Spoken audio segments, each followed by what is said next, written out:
Hey, what's up guys, welcome back to another video, and today I have a little bit of exciting news, at least for me, to share you. I got my old watch back, and for the old viewers of the channel, they know what this watch is.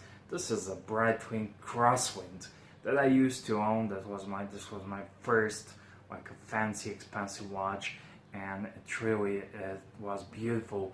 And the thing is about this Breitling, I will show you in person later on, but it's such a beautifully done watch that it's one of the most beautiful Breitlings I have ever had and seen. And after this generation, these are the early Chronomats Crosswinds. After that, they started to go bigger, bulkier, fatter bezels. Everything went out of taste, and this one is done tastefully, but it's beautiful and has a beautiful dial. I will later on show you, but this was my first, so this is gonna be like a story time video, and I'm gonna put my hand right here so you can see how it looks on the wrist. But yeah, this is gonna be like this was my first fancy expensive watch that you may call it serious, but this is just a Vaju since I'm 50 Breitling, but it was really truly my first true expensive luxury watch that I had, and I bought it from my friend, and it was also his first luxury expensive nice watch, really nice watch, and I was able to buy it off him. I traded my Zenith, vintage Zenith that I had. It was absolutely beautiful watch, and cash deal, and I got it. Later on, he got it back because he always missed it. Ever since he sold it, he regretted it, and of course he wanted to buy it back from me. I didn't want to sell because it's such a beautiful watch, and he managed to get Datejust, 36mm Datejust, white Datejust, the one I have. And I liked the Datejust very much, and of course it was no brainer for me. I went in and I got the Datejust from him. I knew he wanted to get this watch back, so I gave him this watch plus money, and I got the Datejust and was very happy with the Datejust, but always missed this watch. And later on, as you evolve, this watch kind of became less important in our lives, but it's a beautiful watch. It's just beautiful watch to behold and to have. I will show you later on, but he got it, he had it, and of course I wanted to get it back because every time I would saw it, him wearing it, it just flash. Oh my god, such a beautiful watch. I need to have it. I want to have it. And this winter, when I was doing some videos, I was telling you about it. He didn't want to sell. I was giving him even more than it was worth, and he didn't want to sell. Now that is up until yesterday. He managed to strike a deal with a dealer that involved this watch, so he was able to buy to get a two-tone Submariner with the blue face, the bluesy one, and after he got that one, he included this watch into the deal and another Zenith, and I went with him, of course, and we sat there. So he got himself a bluesy, and the dealer got the money and the watch, and there off the table I was prepared. I brought a chunk of cash with me, and I immediately snatched it off the table before the dealer had the opportunity to put it back in his pocket. And when he got it, when he takes it away, I will never see it again because he will instantly sell it. And I knew I had to buy it that day because it would be such a shame to let go of such a beautiful watch. At least to me it's beautiful. I don't know, you may not like it, but I really love it. And it was my first luxury watch, so it has that sentimental value. And my friend and I, we went and everyone was happy. It was a good Tuesday. It was a great Tuesday. Everyone was happy, and he got himself a Bluesy 2-tone Submariner Rolex, and a great deal with the involved trading and a little bit of cash. And I got home with this puppy here, and the only downside that I brought some cash with me, and I traded off. I gave it to the dealer and said I have a ready money for that watch if you want to sell it to me. And he asked how much money was there, and he counted, and he just gave me the money back because he didn't like the offer. It was a lowball offer, but it was $100 bills, €100 bills, and I upped a little bit on offer, and he was like kind of no, I don't know, and he took the Seiko SKS off my wrist. I knew that was the deal that had to happen, and he took that Pepsi SKS off my wrist, and when I put the SKS on the top of that money, he broke down and he gave me the watch. He sold me the watch, and I'm very happy with the deal. It was a pretty much excellent deal. It was less than the Omega Seamaster Professional 300, and I love this watch. I love just wearing it, and this is my kind of like a bling bling watch. So now I have a tool watch in my collection. I have a normal watch, which is Datejust, and I have a bling bling watch, and I absolutely love it. And the good thing about this watch is that I have a bunch of old bands that I have, watch bands that I kept and saved from this watch that I used to buy for it. So yeah, I'm gonna now switch perspectives and show you the watch up close and personal, and maybe show you the bands, and maybe you're interested to see what's in my watch bands container here. This is not the only one I have, but this one is with the Breitling bands here. So let's just switch perspectives, and I will show you the watch up close and personal for you who see it first, and for you who know it, you know what's up with this watch. So yeah, here's the watch, guys, and this is for me both first and second time. This was a emotional purchase, and this has nothing to do but other than that I saw the watch, fell in love with it. Oh my god, so beautiful watch, and I had to have it.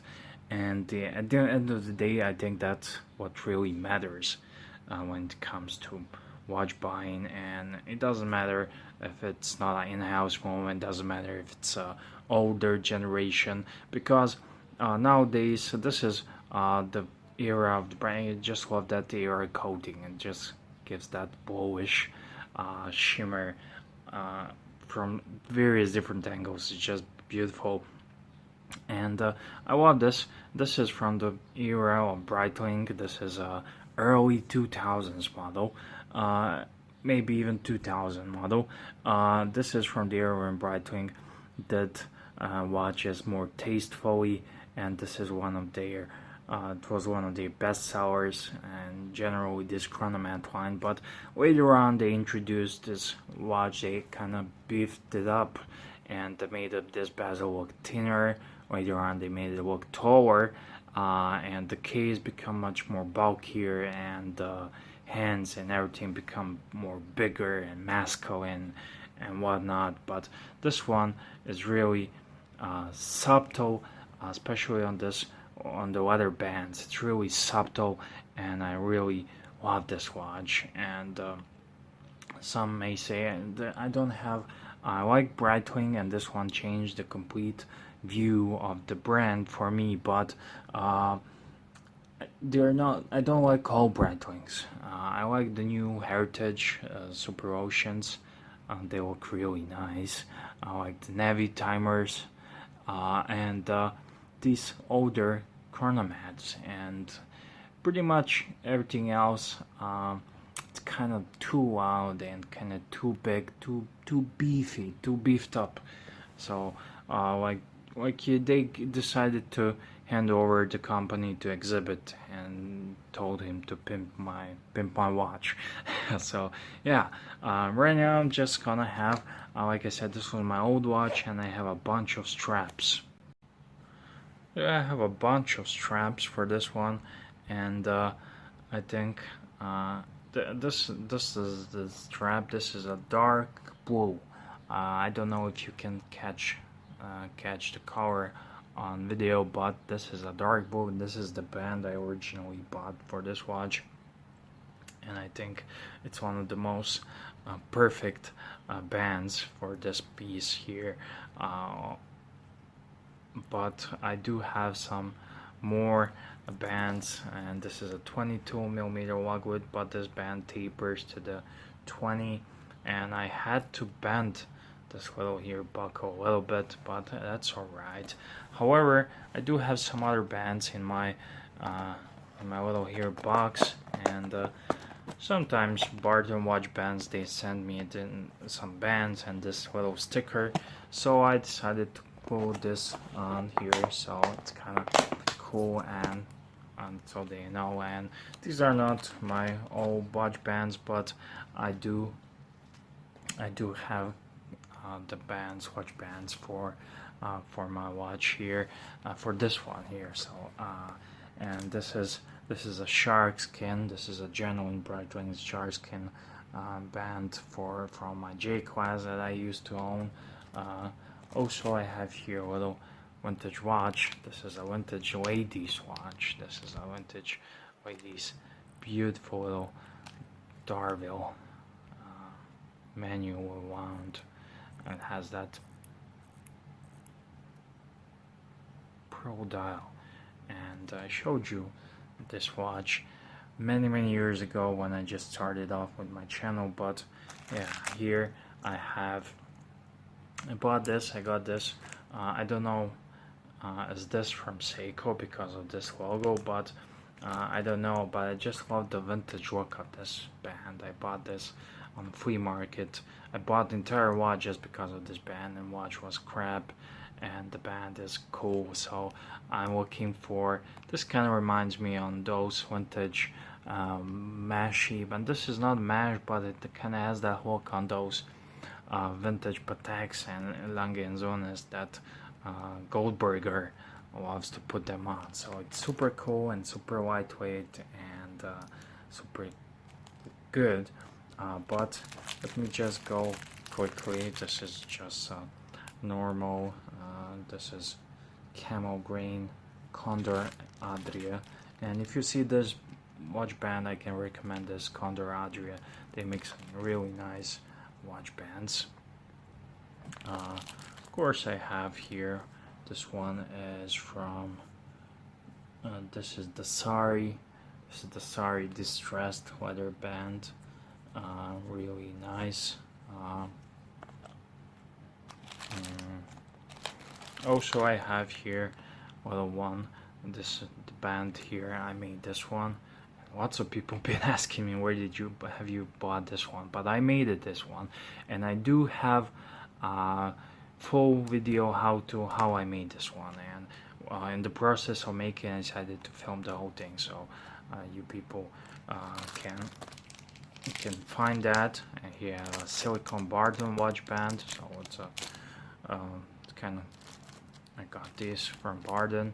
This is a Hirsch one. This is a Hirsch. I don't know. It doesn't have a name, but it's really nice. And this is 22 mils, and I love this one, but unfortunately it's a bit too short. But works great on this watch as well. So you can see this one is a potential good one. Also have more Bartonados. I have a mesh one, and this was sent to me. I'm not sure this one or the other one, but one of these mesh ones was sent to me. I believe this one. This one's nicer. This one was sent to me by a viewer. I think he has a YouTube channel, Technology Mafia. If you like cameras and equipment, check him out on YouTube. but yeah, he sent this one for me. This is a great hook for Breitling, and as soon as the weather comes, the more warmer weather, when I start to sweat, and weather bands are not good friends, so I have this one. This one's nice. I don't know, is this one, could this be a 22 mils? No, this is a 20 mil mesh one. Also, I do have this one. This is for Breitling as well. I got this online somewhere. I don't know where, but at the time when I want to have that full look, you can check on my previous videos. You can see all these looks with this watch, but I think it looks really neat and fits in. It was a struggle and a pain to find a suitable steel band for this one, so I have this one. I keep it in here not to scratch it, but yeah. Also, I have some links and some microfiber cloth, and I like this container. These are cheapos, you can buy them in the supermarkets and whatnot, but it's really neat for organizing, and I have a cool sticker here that watch band, so it's cool. This is a really nice smooth and co needle. If you want a high quality needle for 20 bucks or less, I recommend these guys, Moose and Co. These are the nicest needle bands that I ever had. Nylon ones. Here I have some buckles and parts and whatnot. I don't know from which watches is this, but I have all sorts of things. A little cable wire, more Barden watch bands, needles, and yeah. Here I have Seiko bezel insert, but this one is not genuine. But nevertheless, it's good to have in case you find one that's scratched up. I have here a little Swiss Army knife, Victorinox, Piaget. It's use this to open up watches and as a watch tool. And finally, the thing that I was looking for and aiming for here, this is my OG band from my Breitling, which I haven't. When I sold the watch, I gave this buckle and this band, and I decided to keep this because I bought this aftermarket, and somehow I had the feeling that one day I will return my watch, and they will return it, or some other Breitling, so I needed it. And this is I bought this online. It says Echtleder, that means, I believe in German, genuine leather.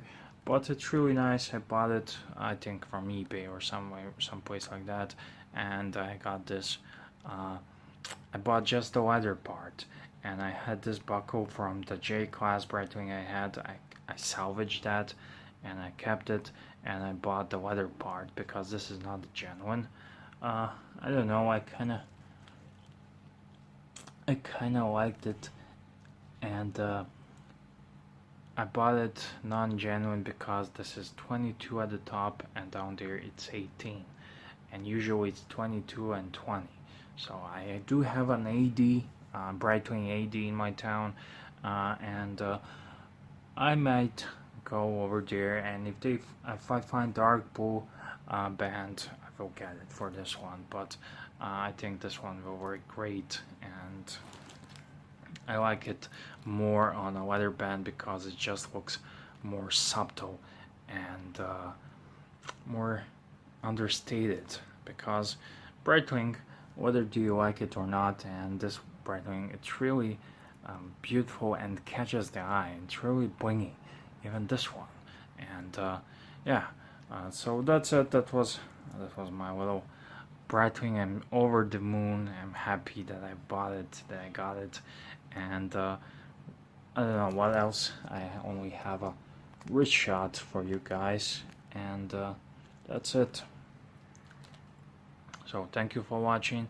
I'm edcgunner, and sometimes, well, most of the time, there is a rule, but just buy what you like, and doesn't matter it's a smart choice financially or whatnot, but just sometimes buy what you like. And this watch I really like and gives me so much joy and happiness, and this is my most beautiful watch I have right now. So thank you for watching, guys. Thank you for all the support and for everything. I'm edcgunner, and see you in the next one. Don't forget to like, share, subscribe, and all that good stuff. It really helps.